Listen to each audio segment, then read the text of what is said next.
Hello guys, आज हम लोग बात करने वाले हैं कि पाइथन में अगर हमें ग्राफ को रिप्रेजेंट करना है तो हम कैसे रिप्रेजेंट करेंगे। तो गाइस यहाँ पे दो तरीके हैं, या फिर हम एडजेसेंसी लिस्ट के फॉर्म में उसे रिप्रेजेंट कर सकते हैं या फिर मैट्रिक्स के फॉर्म में रिप्रेजेंट कर सकते हैं। यहाँ पे हम देख सकते हैं ये मेरा एक ग्राफ बना हुआ है। यहाँ पे मेरी नोड है, नोड 0 से लेके 0 1 2 3 4 5 है और एजेस भी मेरे साथ में दी हुई हैं और साथ में मैंने यहाँ पे इनपुट भी दे रखा है। आप देख सकते हैं इनपुट 0 1 0 2 0 3।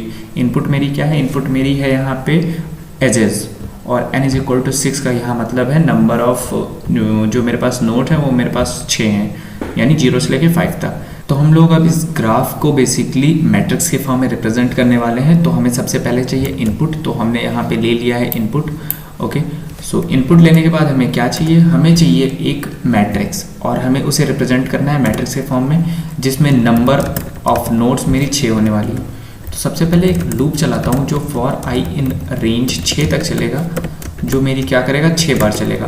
और अंदर वाला लूप जे इन रेंज मेरा वो भी 6 बार चलेगा क्योंकि मुझे 6 रोज भी चाहिए और 6 कॉलम भी चाहिए। सो मैंने यहाँ पे कर दिया। मैं क्या चाहता हूँ, जो मेरा mg एक एम्प्टी लिस्ट है जो कि मेरी 2D मैट्रिक्स के फॉर्म में काम करेगी। और हर बार जब मैं एक आउटर लूप चलता है तो मैं टेम्प को एक लिस्ट असाइन कर देता हूँ और हर बार जब मेरा एक इनर लूप चलता है तो मैं टेम्प में डॉट अपेंड कर देता हूँ। क्या अपेंड कर देता हूँ? 0 अपेंड कर देता हूँ। ठीक है, और हर बार जब इनर लूप ख़त्म होगा पूरी तरीके से तो मैं mg में डॉट अपेंड कर दूंगा टेम्प को। ओके, सो अब मैं जब आपको यहाँ पे प्रिंट करा के दिखाऊंगा फॉर आइटम इन mg और मेरे पास प्रिंट करा दो सारे आइटम को। सो ये मेरे आइटम को प्रिंट करा देगा कुछ ऐसा। आप देख सकते हैं यहाँ पे 0 0 0 0 ऐसा मेरी 1 2 3 4 5 6 रोज 6 कॉलम है और मेरे पास 6 रोज भी आ गई हैं। अब मुझे वैल्यू भरनी है। वैल्यू कैसे भरूंगा? आइटम से एक एक वैल्यू निकालूंगा। कैसे निकलती है वैल्यू? फॉर लूप से निकलती है और मैं फॉर आइटम इन IPT ऐसे वैल्यू निकाल सकता हूँ। पर मैं क्या करूँगा, जब मुझे पता है यहाँ पर मेरी 2 वैल्यू आने वाली हैं, सो मैं u, v से निकालूंगा u, v इन आइटम और mg के v पोजीशन पे मैं क्या कर दूंगा 1 भर दूंगा। 1 भरने का ये मतलब है कि एक एज प्रेजेंट है और साथ में mg के v और u में भी 1 भर दूंगा। सो मैंने यहाँ पे 1 भर दिया है। अब मैं जब इसे रन कराता हूँ तो मैं देख सकता हूँ कि कुछ ऐसा, ये मेरी एडजेसेंसी मैट्रिक्स के फॉर्म में रिप्रेजेंट हो गई है। अब मैं इसको एडजेसेंसी लिस्ट के फॉर्म में रिप्रेजेंट करने जा रहा हूँ। सो मैं इसको कर देता हूँ सबसे पहले comment n is equal to 6 मेरी क्या है? नंबर ऑफ नोड्स है। अगर मुझे चीज़ों को लिस्ट के फॉर्म में रिप्रेजेंट करना है तो मुझे चाहिए एक डिक्शनरी। सो डिक्शनरी में बना देता हूँ ग्राफ इज इक्वल टू एक ऐसे dictionary.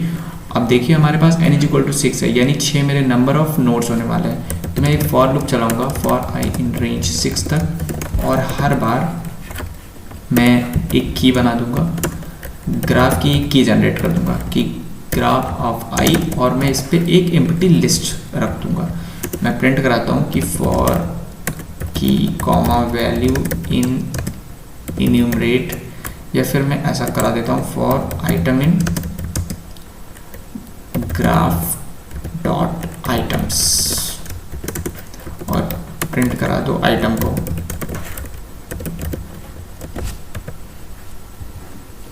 Sorry, dict has no attribute item. Okay, यहाँ पे आइटम्स होगा। तो मैं देख सकता हूँ 0 के सामने, 1 के सामने, 2 के सामने, 3 के सामने, 4 के सामने, 5 के सामने एम्प्टी लिस्ट है। अब मुझे इस लिस्ट में कुछ आइटम भरना है। आइटम कैसे भरेंगे? आइटम मेरा इनपुट से निकलेगा। Input for u, v in input and graph के u पे मुझे डॉट अपेंड कर देना है v को, यानी ग्राफ के u पे जो लिस्ट रखी है उसमें मुझे v को अपेंड कर देना है और ग्राफ के v पे जो लिस्ट रखी है उस पर मुझे u को अपेंड कर देना है। सो ये अपेंड हो गया। अब मैं यहाँ पे रन करा के देख सकता हूँ ये मेरी एडजेसेंसी लिस्ट बन चुकी है और जो नीचे कमेंट कोड है ये मेरी एडजेसेंसी मैट्रिक्स है।